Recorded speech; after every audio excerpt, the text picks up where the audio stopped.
In 1964, a woman named Gloria Tackett fed 5 children in Pike County, Kentucky, on wages her husband brought home from the coalface, when the mine was running.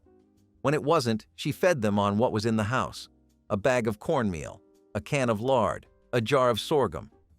She didn't call what she made snacks, and if you grew up in a house like hers, neither did your mother. Nobody did back then. Number 18 on this list cost her less than 2 cents per child. Number 7 was free because she'd pulled it from a jar she had set back in August. And number 1 is the kind of thing that makes a grown man stop in a grocery store aisle and stand quietly for a moment, trying to remember who taught it to him. These 25 snacks weren't invented by food companies, and if you ate any of them as a child, you already know why they're worth remembering. They came from pantry shelves that were half empty, and from the hands of women who refused to let children go hungry between meals on the days the money was gone. Hit that subscribe button. Let us count down the 25 forgotten poor man snacks from the 1960s we need to bring back. Number 25. Water gravy on crackers. When there was nothing left to spread and nothing to dip, there was still the skillet. Your grandmother scraped the drippings from the bottom of the cast iron pan, bacon grease, lard, the brown bits from whatever had fried there last, and built a thin gravy from flour, water, and those drippings. She poured it hot over saltines or soda crackers. In the coal camps of McDowell County, West Virginia, this appeared at the end of the week when the company's store credit ran out. Families called it gravy crackers or just something warm. The crackers went soft under the gravy and soaked up every bit of that pan flavor. If you were that child, hungry since noon, soft, salty, warm crackers were more than enough. The whole thing came together in under 5 minutes from ingredients that cost almost nothing. Number 24. Bread, butter, and sugar. White bread, a thin layer of butter, a sprinkle of white sugar pressed between the two halves. That was the whole recipe. If you grew up across rural Ohio, Indiana, and Missouri, grew up believing this was a real treat. The butter kept the sugar anchored. The bread went soft in the hand if held too long, and it had to be eaten fast or the sugar started shifting loose. In 1960, a loaf of white bread cost 20 cents. A 5-pound bag of sugar cost 38 cents. For a family of 5 with no snack money, that sugar sandwich cost less than a penny per child. Mothers didn't call it poverty food. Your mother called it a snack, and that was that. Decades later, grandmothers still make these for grandchildren without thinking much about where the tradition came from. Some things stay because they are simple and they work. Number 23. Peanuts in a Coke bottle. Take a glass bottle of Coca-Cola. Drink a few sips from the neck to make room. Tear open a sleeve of salted peanuts and pour them straight in. Then tilt the bottle at 40 degrees and drink. That is a farmer's Coke. And the tradition goes back to at least the 1920s when packaged peanuts first started appearing beside the soda cooler at Southern General Stores. Workers in the fields of Georgia and Alabama poured their peanuts in because they had dirty hands and no time to stop and eat separately. A snack and a drink became one thing: sweet, salty, fizzy, crunchy. The peanuts stayed crisp in the Coke, and each sip brought 1 or 2 along. By the 1960s, this tradition had moved from the fields to the front porch to the baseball game. If you grew up in the South, you learned it by watching a parent. Not one advertisement was ever made for it. Some things are passed down because your family passed them to you, and that is enough. Number 22. Saltine crackers and milk.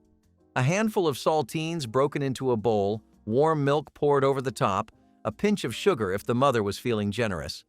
The crackers soaked up the milk and turned soft enough to eat with a spoon. If you grew up in Milltown households across New England and rural Pennsylvania, a variation on bread and milk for families who kept saltines in the house and sometimes ran short of bread. In the 1960s, a box of saltines cost about 23 cents. A quart of milk was 25 cents. That is an afternoon snack for a family of 4 for under 50 cents. Children in the textile towns of the Piedmont called it stewed crackers. Some families added a little butter while the milk was still warm. The crackers dissolved at the edges first, leaving a thick paste at the bottom of the bowl that tasted better than it had any right to. No stove required, no pots to wash. Those were the 2 best qualities a snack could have. Number 21. Cornbread crumbled in buttermilk. In the hills of eastern Kentucky and the river bottoms of western North Carolina, this was called crumble in, or just something to tide you over. A wedge of leftover cornbread, cold or still warm from the cast iron skillet, crumbled into a tall drinking glass with cold buttermilk poured over the top. You ate it with a spoon. The buttermilk was sour and thin, and turned the cornbread into something almost pudding-like after 2 minutes. Some families used whole milk instead, which they called sweet milk in those mountains. In 30 years of collecting oral histories from Appalachian families, food writer Ronnie Lundy found that not one person with mountain roots failed to mention this tradition. It was that universal. A box of cornmeal cost a dime in 1963. Buttermilk was free if a family kept a cow, and most farm families did. This was the evening snack for generations across those mountains, and the people who grew up eating it will tell you it remains one of the best things they have ever tasted. Number 20. Lard and sugar bread. An open-faced slice of white bread spread with rendered lard and sprinkled with sugar. If you grew up in farm communities across Iowa, Illinois, and the hill country of Arkansas, this was the dessert that appeared when there was no dessert. The lard was always in the house because families kept their own hogs or bought it in 5-pound cans. Sugar cost about 8 cents a pound in 1965. Spread thin on lard-coated bread, a teaspoon of sugar went far and tasted richer than it had any right to. The lard kept the sugar from sliding off and melted slightly against the warmth of a hand. Historian Richard Willis recalled eating these on a Depression-era farm in Iowa, but the tradition carried well into the 1960s in households where the lard bucket never left the stovetop. Bread, fat, sugar. Your mother and grandmother both knew that was enough to get a child from 3 in the afternoon to supper time without complaint. Number 19. Fried biscuit donuts. In the coal mining communities of southwestern Virginia and the hollows of West Virginia, when a grandmother made biscuits, she sometimes fried a few extras. She pinched off rounds of biscuit dough and dropped them into hot lard in a cast iron pot until they puffed and turned golden. Then she shook them in a paper bag with powdered sugar or cinnamon sugar. They came out hot, dense, faintly sweet, with an outside that crackled and an inside that steamed when pulled apart. These weren't donuts the way anyone would buy in a shop. They had no holes, no glaze, no frosting. They were something better, warm, homemade, nearly free. And if you ever pulled one apart while it was still hot, you know exactly what that steam smelled like. And they smelled up the whole house when that cast iron pot got hot. Miners' wives had been making these since at least the early 1900s, and by the time the 1960s arrived, the recipe was still being passed down without ever being written. No cookbook taught it. A daughter learned it standing at the stove. A woman in Buchanan County, Virginia, described the recipe to Foxfire Field researchers in 1975 as simply, heat the grease, drop the dough, roll in sugar. That was the entire instruction. The lard she fried them in was left over from breakfast. The dough was whatever remained after the biscuits were cut. Nothing measured, nothing wasted. There is something worth understanding about food from coal country. It is not sentimental about itself. It did not need to be. The families who ate these fried biscuit donuts weren't romanticizing hard times. They were just finding a way to make something good out of what was in the kitchen on a light pay afternoon. The women who made these didn't call themselves resourceful. They called themselves mothers. And the children who grew up eating them, the people who are your grandparents now, those generations who are grandparents themselves now, remembered the taste for the rest of their lives. Number 18. Peanut butter on saltines. A jar of peanut butter, a sleeve of saltines, a knife or the back of a spoon. In 1965, a jar of Skippy peanut butter cost 79 cents. A box of saltines cost 23 cents. Together, they provided a week's worth of after-school snacks for under $1, which made them the reliable default in households from rural Ohio to the farms of western Kansas. The cracker had to be firm enough to hold the peanut butter without snapping, and if 3 saltines were stacked, They could be carried in one hand without losing any. If you grew up eating these, you probably still make them today without ever thinking to call it anything but a snack. No plate needed, no preparation beyond opening 2 packages, a box of crackers on the table, and a jar of peanut butter beside it. That was your whole afternoon after school. Number 17, cinnamon toast in the oven. White bread, buttered, dusted with cinnamon and sugar, slipped under the broiler or set flat in a low oven until the edges turned brown and the sugar formed a thin, crackling crust. The smell that came out of that oven reached every room in the house and brought you running without being called. In the farmhouses of southern Missouri and the small towns of western Tennessee, this was the Saturday afternoon snack, the one that meant there were a few spare minutes and enough sugar left in the canister. A loaf of bread cost 20 cents in 1965. The cinnamon lasted months. The whole thing was done in under 10 minutes and required nothing that wasn't already in the house. What you remember from those days isn't the recipe. They remember the smell, the sound of that sugar crust breaking when they bit into it, the warmth in their hands on a cold afternoon. The crust and the smell. That was childhood. Number 16, raw potato slices with salt. A potato pulled from the root cellar, rinsed, sliced thin with a paring knife, laid out on a plate, and salted. If you grew up in farm communities across the Plains states, Nebraska, Kansas, Missouri, raw potato slices were the simple, free snack that appeared when everything else was put away and supper was still 2 hours out. Children ate them standing at the kitchen counter. The potato tasted starchy and faintly sweet when truly fresh. The salt brought out something that tasted almost buttery. No cooking, no heating, no waiting. A 10-year-old could make this in under 3 minutes. Potatoes kept in the root cellar from October through February, the most reliable thing in a house where other items ran out. A 10-pound bag of potatoes cost 49 cents in 1963. That is a month's worth of afternoon snacks for almost nothing. Nobody wrote this down as a recipe, and if your grandmother made it, she didn't need to.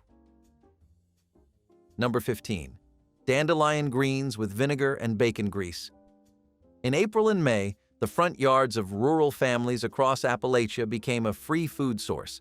The young dandelion greens, picked before they flowered, the older ones turned too bitter, got washed and dressed in a skillet with hot bacon grease and a splash of apple cider vinegar, sometimes with a little sugar to balance the acid. In 1937, the USDA published a bulletin recommending dandelion greens for low-income households, calling them among the most nutrient-rich wild plants available. Your grandmothers had understood this for generations before any government publication said so.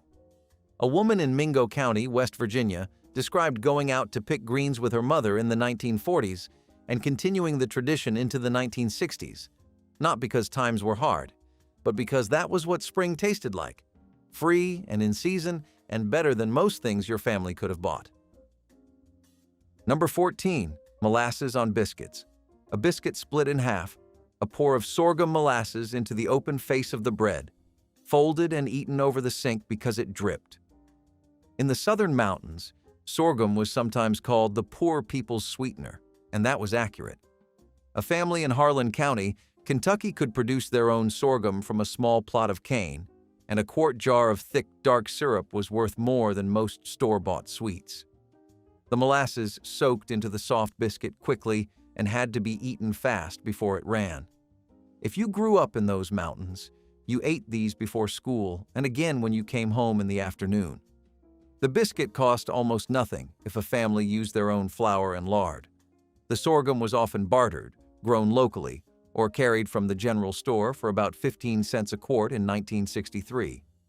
That was your whole season of cold afternoons. Number 13, cracklin' bread bites. In November, when the hog was killed, the pieces of pork fat and skin that went into the hot cast iron pot turned crisp and brown as the fat cooked out. Those were the cracklins, and a smart cook didn't throw them away. She folded them into cornbread batter, baked a cracklin bread in the skillet, and when it cooled, broke it into pieces for children to carry off in their hands. In the Piedmont counties of North Carolina and the river counties of Mississippi, cracklin' bread was the fall snack, the one that appeared after hog killing time and tasted like nothing else all year. The cracklins gave the cornbread a rich, chewy texture all the way through, and the rendered fat made it denser than ordinary cornbread. One piece filled a hand and a stomach both. Nothing from that hog was wasted. Not the head, not the feet, not the fat. The rendering of lard and the making of cracklins were community events in farming households across the South. Neighbors came, women worked together for an entire day. Your parents and grandparents stood at the edges of the yard and waited for the first piece of hot cracklin' bread to come out of the skillet. It was one of the few moments in the year when the most ordinary ingredient turned into something people gathered around. Here is what doesn't get said often enough. The snacks that no company could ever package are the ones tied to the season. Cracklin' bread required paying attention to November, the hog, the cold, the year winding down. A bag of chips is available every month and tastes identical in March and October. Cracklin' bread tasted like the specific cold morning it was made on, in a specific kitchen, by a specific grandmother. That connection between food and time and place is something no manufacturer has ever figured out how to put in a wrapper and sell. The women who made this knew something about food that no recipe will ever teach. Number 12. Sorghum syrup on bread. Plain white bread or a torn piece of cornbread, a pour of golden sorghum syrup, folded and eaten over the sink because it would drip. In the mountain counties of eastern Kentucky, sorghum was not simply a condiment. It was a form of economy and tradition, passed down across generations without anyone writing it down.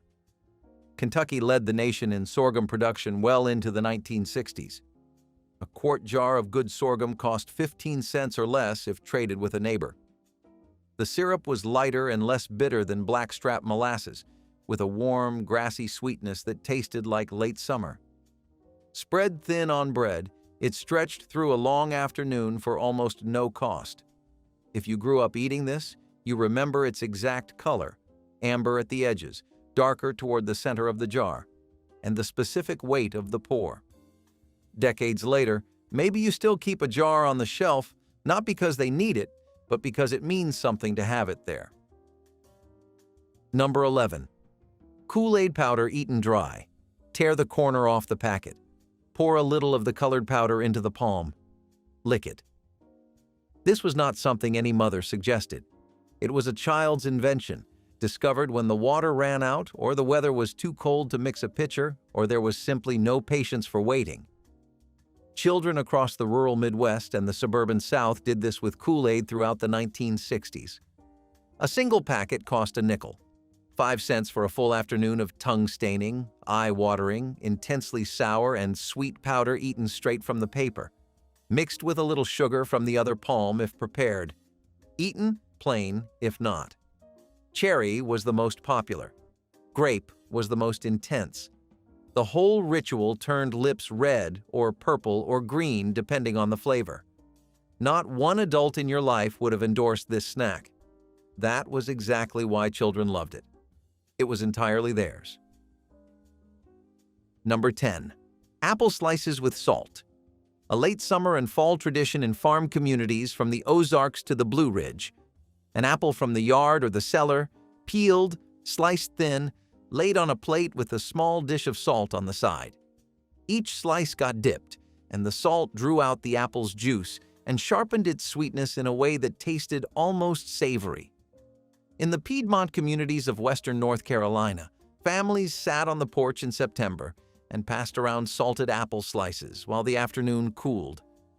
This was the simple, free thing between the end of the workday and the start of supper. The apples cost nothing if a family had a tree, and most rural families did. A dish of salt cost nothing extra. No stove, no pot, no preparation beyond a knife and a steady hand.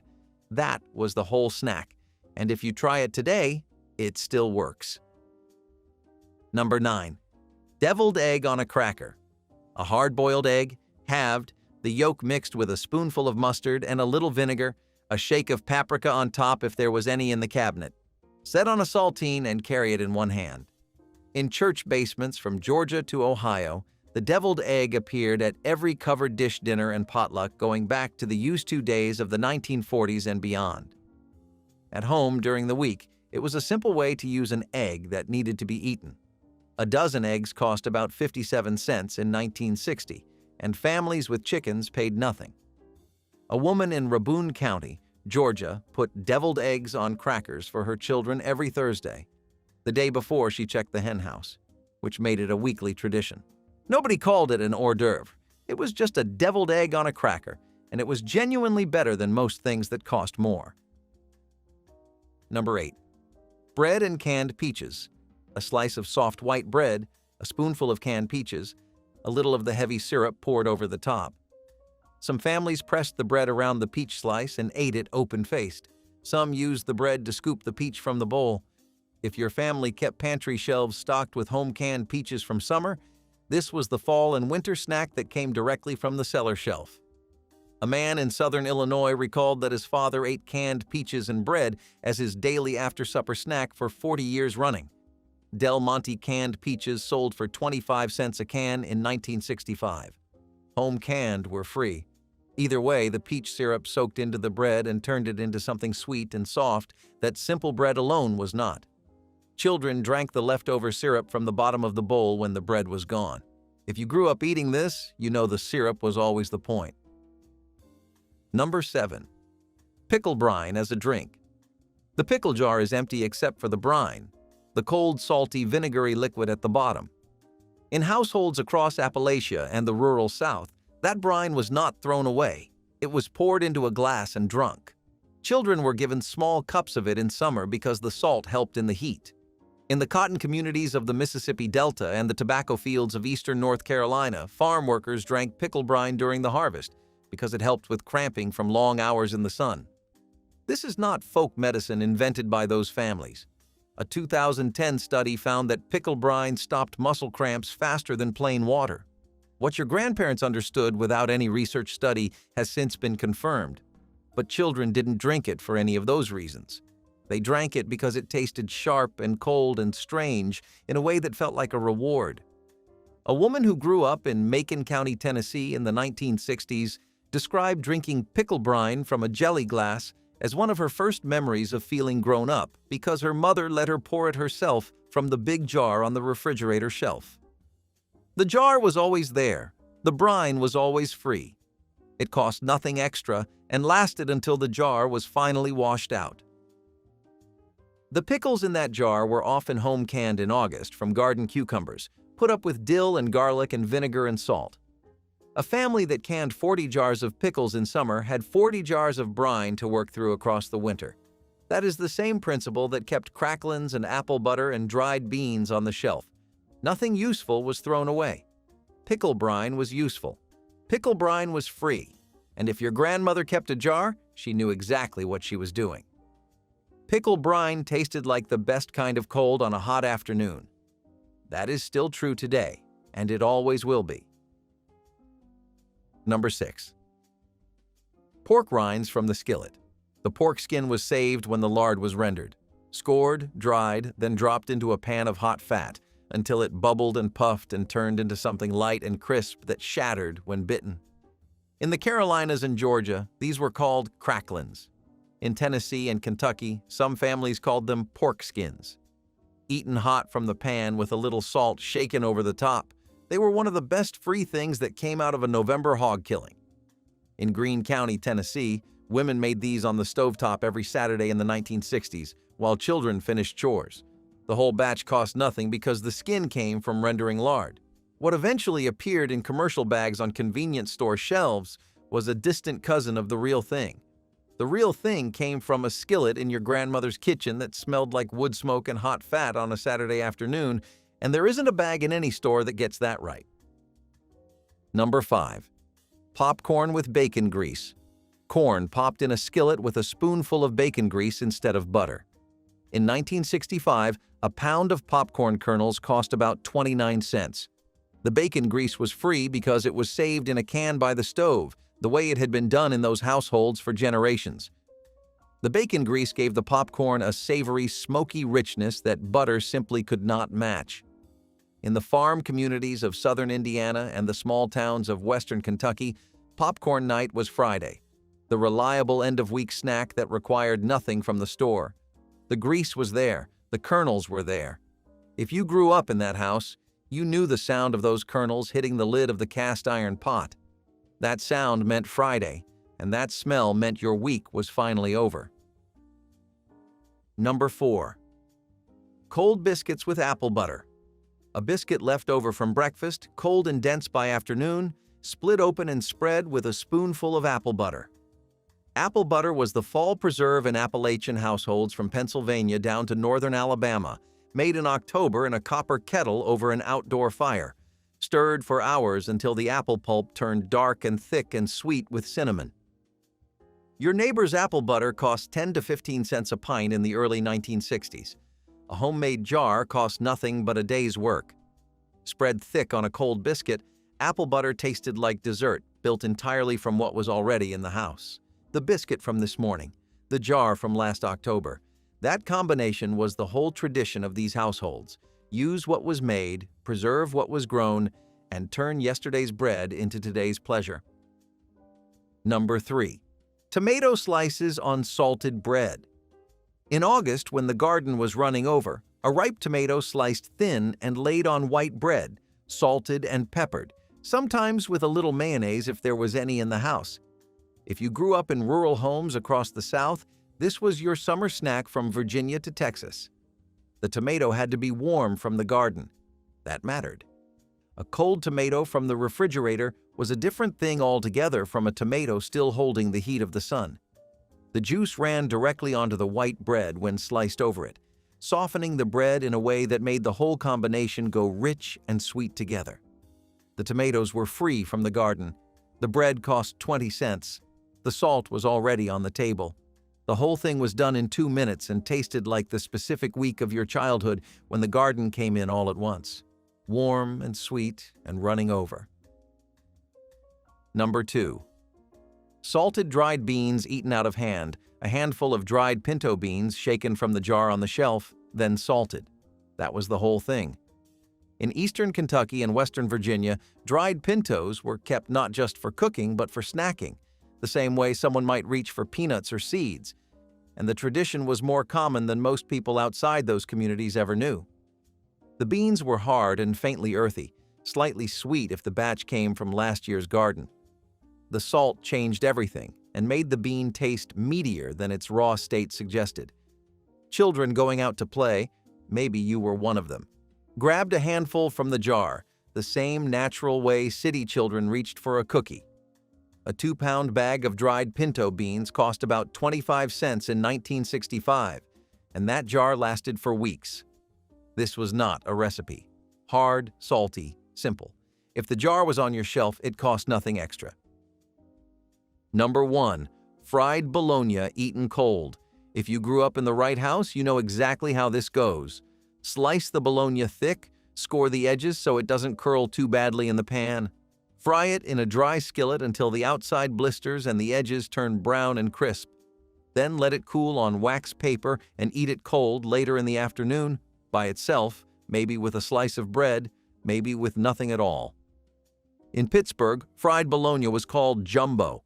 In Knoxville, Tennessee, some people called it Lonsdale ham. Across the Midwest and the mill towns of Appalachia, it had no special name except bologna. In 1965, a pound of bologna cost about 39 cents, cheaper than ham, cheaper than any real cut of meat, frying in its own fat without needing oil or butter. The blistered edge was the part every child reached for first. That brown, slightly rubbery crust was exactly why it got fried instead of eaten cold from the package. Once fried and cooled, it sat on the counter all afternoon without spoiling. Children helped themselves. Your mother left it out without being asked. Cold fried bologna. That is number 1. Here is the challenge. Make one of these this week. The peanuts in a Coke bottle. The cornbread crumbled in cold buttermilk. The fried bologna left to cool on wax paper.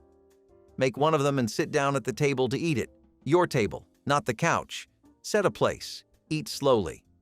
Because these snacks weren't about the ingredient. They were about what a generation of women did with almost nothing. They were about grandmothers who stood over cast iron pots in October and turned pork skin into something worth gathering around. About children who poured Kool-Aid powder into their palms and felt like they'd gotten away with something beautiful. About the families who knew the exact sound of popcorn kernels hitting the skillet lid and understood what that sound meant about the week being over.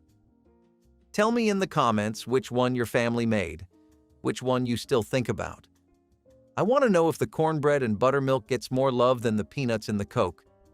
I want to know if anyone else's grandmother kept a jar of pickle brine in the refrigerator that nobody was supposed to drink from, but everybody did.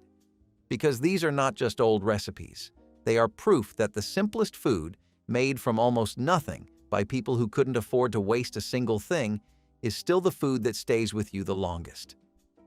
Marathon bars hitting the shelves in 1973 stretched the very fabric of snack time with their ruler-embellished packaging and a generous 8-inch span of deliciousness. The long-lasting chew of Marathon bars offered consumers a unique and satisfying snacking experience. The combination of caramel and chocolate in a substantial, satisfying bar set it apart from other candy options. Its tagline, "Lasts a good long time," and distinctive packaging made it memorable. Despite being discontinued in the late 80s, Marathon bars are still fondly remembered for their size, taste, and innovative marketing, embodying the era's penchant for snacks that offered something extra. Boardwalk fries are actually another platter-filling item that was the primary cause for people's metabolism skyrocketing back in the 70s. Boardwalk fries were not typically cooked like just any old basket of fries. These were dipped in vinegar and cold water before being fried twice in the fryer, resulting in what was an extremely soft yet very crispy fry people would always get with their burger. Honeysuckle grew along every fence line and ditch bank in Appalachia, and any mountain child knew the exact method. Pinch the green base between two fingers, pull the stamen through slowly from the bottom until the tiny, clear bead of nectar appeared at the tip. Touch it to your tongue. 1 drop. Pure, concentrated sweetness, unlike anything sold. You worked the vine for 10 minutes for a tablespoon total, and it was worth every minute. Japanese honeysuckle spread through the South and Appalachian mountains so thoroughly it was classified as invasive. But to mountain children, it was just the free snack on every fence all summer, requiring only patience and the knowledge of how to pull the stamen without losing the drop. Nobody taught it formally. You watched an older child once, and the motion transferred completely. Your grandmother could strip a vine faster than any child, her fingers recalling 60 years of practice. The vine still grows on those same fence lines. Nobody works it for nectar anymore. Hubba Bubba swaggered onto the bubblegum stage in '79, ready to revolutionize the bubble-blowing biz with its non-stick formula and audacious flavors. Its unique formula made it easier for kids to clean up after blowing giant bubbles, enhancing its appeal. Its introduction of bold flavors and engaging commercials featuring bubble-blowing contests quickly made it a favorite among kids and teens. The brand's focus on fun and innovation has helped it maintain a special place in the hearts of those who remember the joy and playfulness of competing to blow the biggest bubble, making Hubba Bubba a symbol of the carefree days of youth. Cobbler had already been popular enough in Atlanta, so it would be natural that, like key lime, peach cobbler bites would become a thing too. Definitely popular in African-American communities, as these were an affordable and easy way to have something nice at cookouts. Kids may not have particularly liked them, but adults in their 30s went head over heels for the bites. Since their grand debut in 1930, Twinkies have danced their way into the hearts of Americans, becoming a beloved snack legend. Their ability to adapt to ingredient shortages during wartime highlighted the brand's resilience and ingenuity. Originally filled with banana cream, a wartime banana shortage necessitated a switch to vanilla cream, a change that contributed to the snack's iconic status. Twinkies became known for their longevity and adaptability, surviving changes in consumer preferences and even a brief discontinuation in 2012. Today, they remain a beloved treat, embodying the comfort and nostalgia of American snack food with their golden sponge cake and creamy filling, continuing to delight generations of snackers. Continuing the trend of mini-sized food, on this list breaded tenderloin sliders were these tiny bite-sized pork sandwiches that you could have at events or parties. Tenderloin sandwiches already did so well in Indiana, and it was an adored 2 p.m. lunch for young adults. In terms of accessibility, this made an already loved sandwich much easier to eat. A moon pie and an RC Cola carried a price and a history. The marshmallow-filled graham cracker sandwich coated in chocolate or banana, paired with Royal Crown, cost under a dime apiece at the company store. The moon pie was created in 1917 at the Chattanooga Bakery in Tennessee when a traveling salesman visited a coal camp and asked what miners wanted. Something big, filling, cheap enough to eat on a break. They held their hands in a circle and described it the size of the moon. By the 1970s, every mountain child knew the ritual. One bite of moon pie, then a long pull of cold RC. The carbonation cut through the marshmallow in a way no other drink could match. Pepsi was wrong. Coke was wrong. RC was the one. Old men at the filling station did this the same way on a Tuesday in 1972 they had in 1952. When the company store closed and the stool went with it, the man who always sat there went too. The moon pie is still on the rack. The rest of it is gone. In the 1970s, Figurines diet bars were at the forefront of the health and fitness trend, offering a snack option that didn't compromise on taste. Their slim profile and diet-friendly branding catered to a growing awareness of health and nutrition. These bars provided a guilt-free way to indulge in flavors like chocolate, vanilla, and peanut butter, appealing to those conscious of their dietary choices. Figurines stood out for their focus on calorie control and convenience, marking a significant moment in the evolution of diet snacks. Today, they are remembered for their role in shaping a more health-conscious approach to snacking, blending the desire for indulgence with the need for balance. Another one that had a head start in its state and an established presence was Spam in Hawaii, so Spam musubi was a natural evolution. Japanese-American restaurants would typically go the extra mile with wrapping it all on a block of rice with nori. Most people would have grilled Spam on their own, but this bite-sized version which completes our trinity was easily the best. Cracklins in a paper bag were not pork rinds, and any mountain child would tell you so without blinking. Real cracklins came from hog butchering day, the skin and fat layer cut into squares, dropped into a boiling lard kettle, and cooked until they puffed and turned golden, the outer shell shattering when you bit through to a chewy, fatty center that tasted like concentrated smokehouse and fire. Shaken in a paper bag with salt while still hot, eaten by the handful while the kettle was still going. There was no second batch, only what came off that hog that day in that yard. The Cherokee in Appalachia had long rendered animal fat as both food and medicine, and European settlers adopted the total-use butchering practice. Fat became lard, skin became cracklins, bones became broth. Store-bought pork rinds are puffed with air and dusted with powder. Cracklins were dense, dark, bitter at the edges where the fat caramelized against the iron. The women who knew how to render them slow are mostly gone. The kettle rusted. For more in-the-box food that is not as out there as Rocky oysters, let's have some snickerdoodles. Coated with cinnamon and the type to crumble wonderfully in your mouth, these were really popular cookies in Connecticut. Platters of these for some weeknight baking would make for some very wonderful confectionaries in the 70s. Chunky chocolate bars, with their distinctive silver foil wrapping and unique trapezoid shape, have been a favorite since the 1930s. Their dense composition provided a satisfyingly rich bite that was both indulgent and filling. The combination of milk chocolate, raisins, and nuts in a thick, chunky size offered a rich and satisfying snacking experience. Chunky's memorable name and substantial offering set it apart in the candy world, making it a treat to savor. Despite the changing tastes and trends in confectionery, chunky chocolate bars have maintained their appeal, continuing to offer a bite of nostalgia and a reminder of the simple pleasures of a well-crafted candy bar. Idaho likes to keep it simple, like Hawaii, which is pretty respectable because for them, just potato skins with bacon and cream was the real American dream. Nothing more, nothing less. These light and appetizing potato skins were so popular in the 70s that kids ate almost nothing else. Peanuts in an RC Cola was the one ritual every mountain kid performed without being taught. Tilt the bottle slightly, pour the salted peanuts past the neck, feel them hit the cola and fizz up in a sweet salt cloud, then drink. The peanuts sank, then floated. Then you got both at once, cold carbonation and soft beer nut richness that no store ever packaged together because nobody needed to. RC. Cola had deep roots in Appalachia. Royal Crown spread through the mining towns and hollows long before convenience stores arrived. The miner's cola, the working man's 79-cent choice. The peanuts were Lance or Tom's, picked up at the register. Nobody told you the ratio. You watched someone do it once, your father, your uncle, some older boy at the filling station, and you knew. Your grandmother did it the same way her mother did.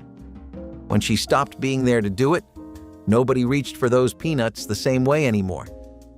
Stepping away from the fryer and looking more into the drier side of food, trail mixes were a Californian favorite, and they were just a mix of different dry fruits. Almonds, raisins, dates, and pecan or pumpkin seeds you could customize to your heart's desire. Easy to see why something with so much potential for personalization became so popular in a decade all about experimentation. With a name as loud as its packaging, Screaming Yellow Zonkers burst onto the snack scene in 1968. The unique combination of sweet and buttery flavors set it apart from traditional savory popcorn snacks. Packaged in an eye-catching black box, it offered a sweet and buttery twist to popcorn that quickly won over popcorn enthusiasts. The boxes, adorned with playful and irreverent humor, became collectible items in their own right. Despite its departure from the market, the legend of Screaming Yellow Zonkers lives on, a testament to a time when snacks could dare to be different and laughter was as important as taste. Who can ever say no to corn, especially roasted corn kernel? Corn nuts would be very popular whenever it was harvest time in Iowa, and for kids these would be a great snack to make the school bus easier. Available in street stalls around the corners or in packets and cans, they proved that Iowa is one state very serious about its corn. Peanut butter and Karo syrup fudge was made in a bowl without a stove, a thermometer, or much patience. Spoon peanut butter into a bowl, pour Karo corn syrup over it, stir until it stiffened into a dense, sticky mass that held its shape when you pinched off a piece. That was the candy. Hard in the refrigerator, soft in a warm kitchen, eaten off the fingers or rolled into balls and dusted with powdered sugar. Mountain women called it poor man's fudge, which was accurate. Real chocolate fudge required a candy thermometer and cream, neither guaranteed. Karo and peanut butter were always in the cabinet. Corn syrup had been a staple in Appalachian kitchens since the early 20th century when cane sugar was too expensive and peanuts from the Piedmont lowlands made peanut butter an affordable staple.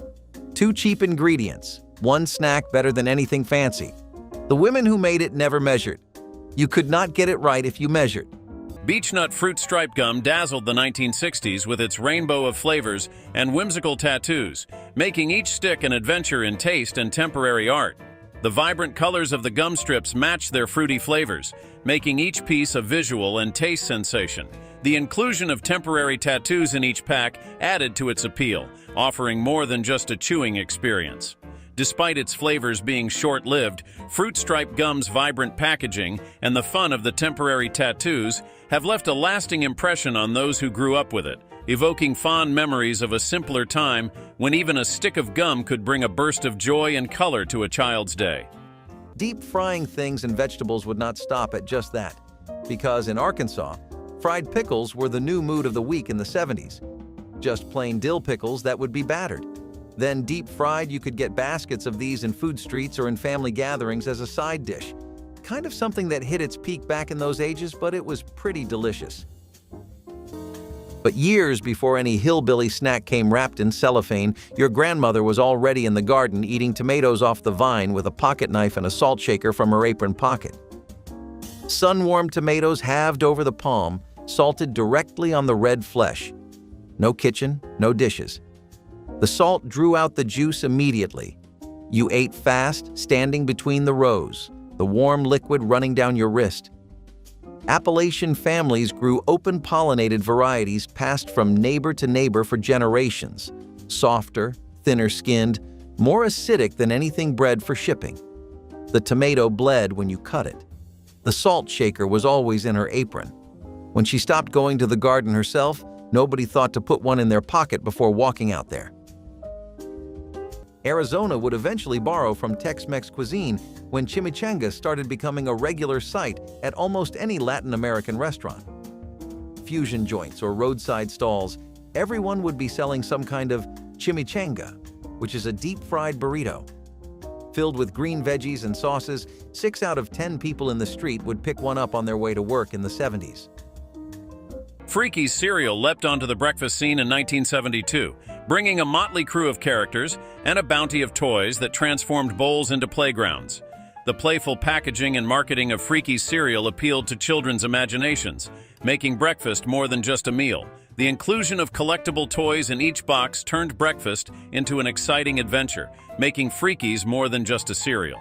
This innovative approach to marketing, along with the memorable characters and tasty cereal, created a cult following. While Freaky's may no longer be on store shelves, the nostalgia for this cereal and its whimsical world remains strong, with collectors and fans still cherishing the memories and memorabilia from their childhood breakfasts. Salt-rising bread was not made on a schedule. It rose when it wanted to. An honest description of bread that relied on naturally occurring bacteria captured in cornmeal, milk, and salt, left to ferment overnight near the wood stove. The smell alarmed anyone who had not grown up with it. Sharp, cheesy, faintly like old feet. And that smell meant it was working. Baked, the crumb was dense and tangy, the structure tight enough to toast to a hard golden crunch. Buttered while hot, it was an event. Salt-rising bread originated in Appalachia as a solution to expensive commercial yeast, and mountain bakers in West Virginia and Kentucky had kept the skill alive since before the Civil War. By the 1970s, the women who still made it by feel, reading the smell to know if the ferment had turned, were running short on apprentices. You did not learn it from a cookbook. You stood in the kitchen and watched and smelled, or you never learned at all. Imagine a dessert that defies gravity, layering itself into a trio of textures as if by magic. Launched into the culinary cosmos in 1969, Jell-O 1-2-3 became an instant classic, with its whimsical layers capturing the imagination of families nationwide. This innovative dessert offered a unique eating experience, from the airy and light top layer to the creamy middle, down to the classic Jell-O jiggle at the bottom. It epitomized the era's fascination with space-age technology, making dessert time a futuristic adventure. Although it has disappeared from store shelves, the legacy of Jell-O 1-2-3 endures, stirring nostalgia for a time when culinary creativity knew no bounds, and a simple dessert could captivate the imagination. The pie itself did so well in family celebrations and bakeries that people came up with key lime pie bites, which were just bite-sized variants of the delicious dessert. Amazing as appetizers and amazing as snacks for sweet tooths, people would forget their civil sides around a fresh plate of these. Pawpaws grew in the low-shaded hollows near creeks, and you had to know where to find them. The trees gave no obvious signal, and the fruit did not survive being carried. The native Appalachian fruit ripened in late August into something that tasted like banana crossed with mango, a custard yellow flesh loose around large dark seeds. You ate it under the tree, splitting it with your thumbs, scooping out the flesh with your fingers, because the fruit bruised black and soft within a day of picking. This is why no one outside the mountains had tasted one fresh. Pawpaws are the largest fruit native to North America, eaten by Native Americans for thousands of years.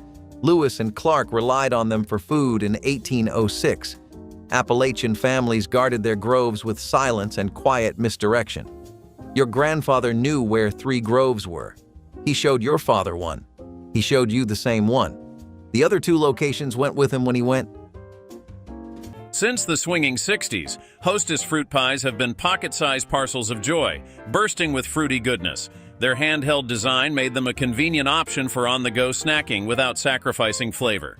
These pies became the quintessential treat for those on the move, marrying convenience with the classic flavors of home-baked desserts.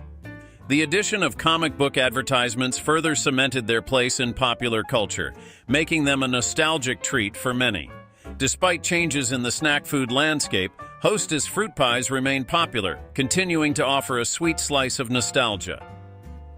Salmon is such a widely caught fish in Alaska that salmon beef jerky should barely come as a surprise.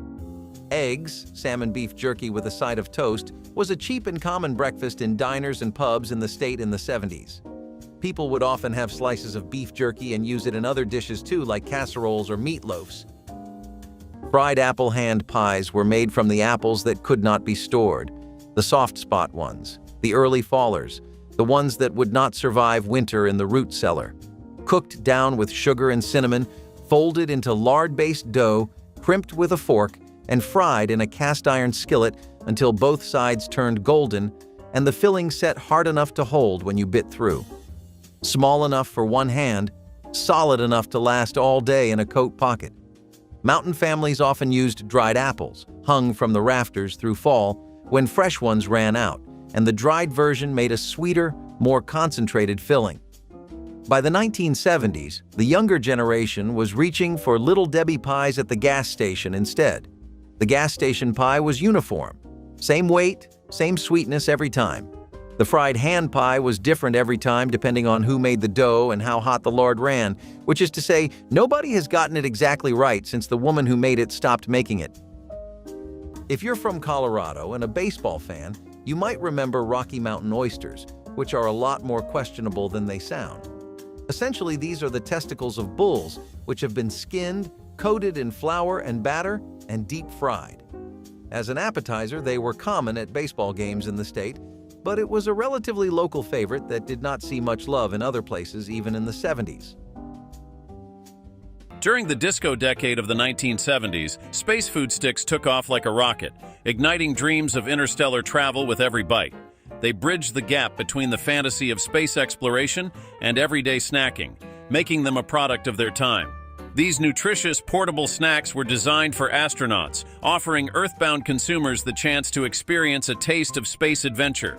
Although no longer in production, the legacy of space food sticks lives on as a symbol of a time when the final frontier seemed within reach, and snacks could be a part of that journey, blending nutrition with the thrill of exploration.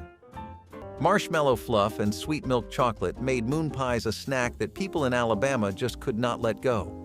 Some people would spice theirs up with graham crackers, and the dark chocolate sauce was simply to die for. School kids, particularly teenagers, would always have a couple of packs of moon pies as they were bus ride comfort food.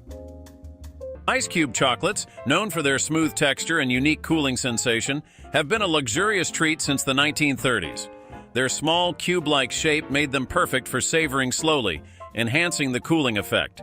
Their innovative formula allows them to melt quickly, providing an instant cool effect that distinguishes them from other chocolates. This unique melting property, combined with their rich flavor, has made ice cube chocolates a sought-after delicacy for those who appreciate the finer things in life. The elegance and innovation of ice cube chocolates continue to make them a cherished treat, evoking memories of indulgent moments and the timeless appeal of chocolate. You have heard of caramel popcorn with regular salted popcorn, but Chicago mix popcorn, which you can find anywhere in Illinois, takes it up a notch. Cheddar cheese and caramel popcorn mixed together made for some loud theaters because people could not stop munching. Maybe just a bit too savory, those kinds of flavors did do well in the 1970s. Shake-a-Pudding shook up the 60s snack scene, turning dessert preparation into an interactive spectacle.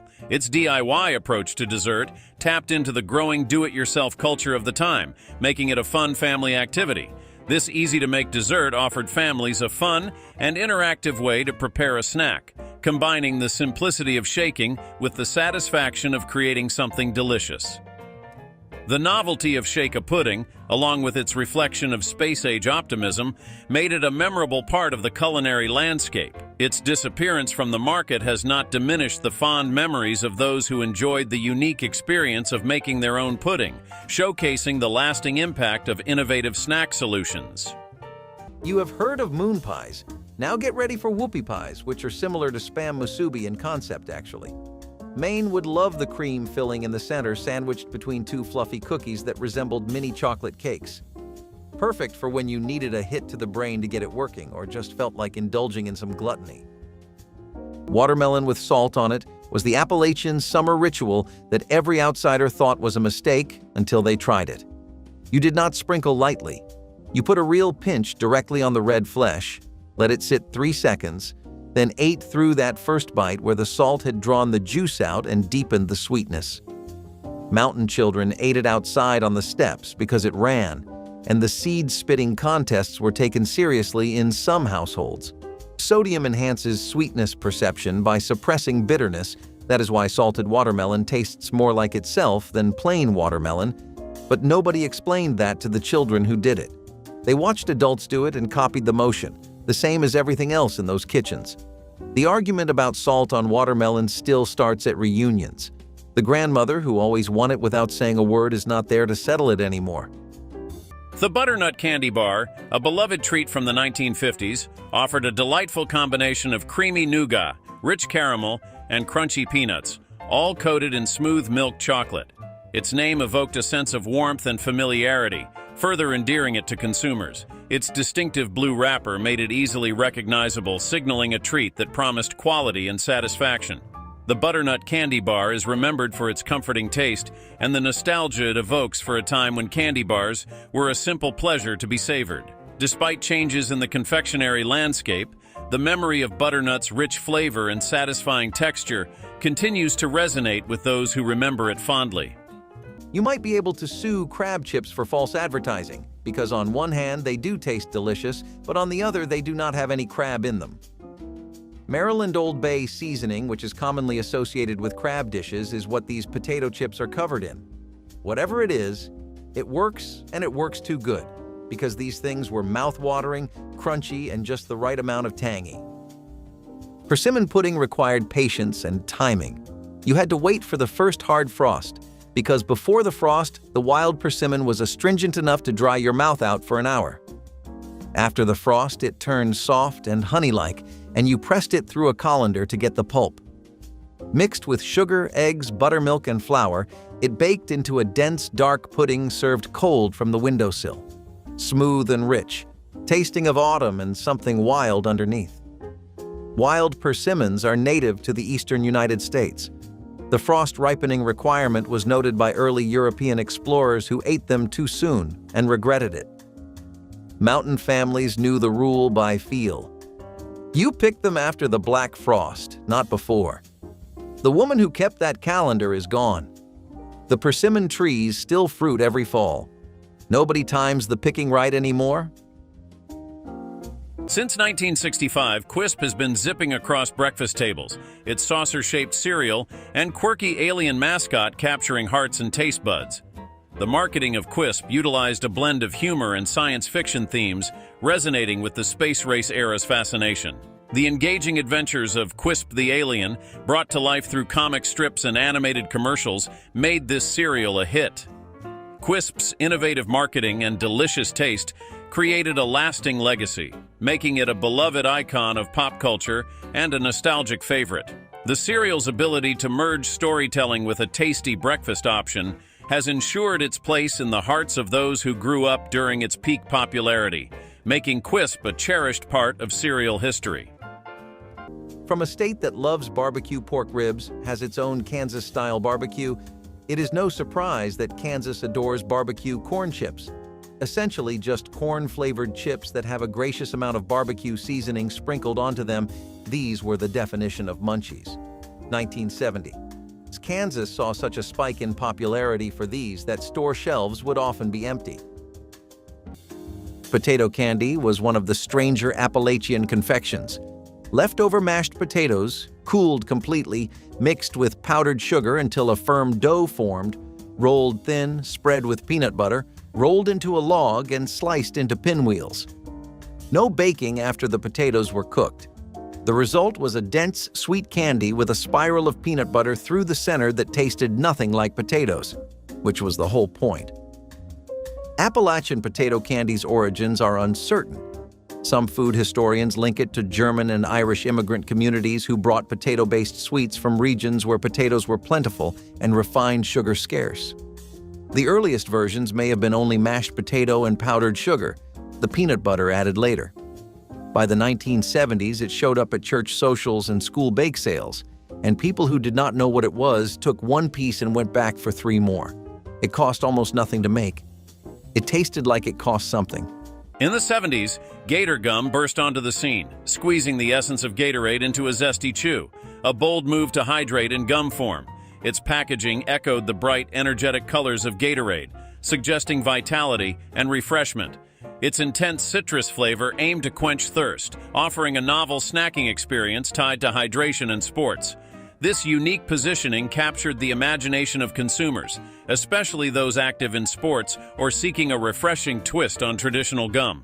While the concept of a thirst-quenching gum was more innovative than practical, Gator Gum remains a memorable product for its attempt to blend the worlds of snacking and hydration in a creative and flavorful way. You might have heard of Kentucky bourbon before, but brace your ears for bourbon balls. Coated in dark chocolate and filled with nuts and other crunchy ingredients, this would use half a cup of bourbon. Not one to keep around the children, but for people who did eat it, a typical 24-ball serving was the difference between a comforting movie night and being bored on a Saturday. Sorghum pulled candy required the whole family, which is why it happened the way it happened. The syrup cooked in an iron pot to soft crack stage, tested by dropping a thread into cold water, then poured onto a buttered board to cool until it could be handled. Everyone buttered their hands and pulled. 2 people took a rope between them, stretched it, folded it back, pulled again, until the dark amber mass turned golden and glossy and aerated. It lightened in color as you worked it, stiffened at the edges, and when it was done, you twisted it into pieces. Sorghum was the mountain sweetener because sugarcane could not grow at elevation. Families processed it communally every fall, hauling stalks to the neighborhood press and dividing the syrup among households. Children were given their own small rope so they felt useful and stayed out of the way. Nobody makes pulled sorghum candy anymore. The syrup is still out there. The occasion that gathered the hands is gone. Freshen Up Gum, introduced in 1975, broke new ground with its liquid-filled center, offering a burst of flavor that promised instant refreshment. This feature provided a unique sensory experience, setting it apart from other chewing gums on the market. This innovative feature distinguished Freshen Up from other gums, making it a novel choice for those seeking something beyond traditional minty freshness. The gum's unique squirt of flavor captured the public's imagination, making it a memorable and distinctive product in the snack market. Today, Freshen Up is remembered for its creative approach to gum, illustrating the innovative spirit of the 1970s snack scene and the lasting appeal of snacks that offer a surprise. Now, I am not a doctor or a dietitian. This is not medical advice. But the women who made these snacks knew something about feeding a family that no grocery store has ever been able to replace.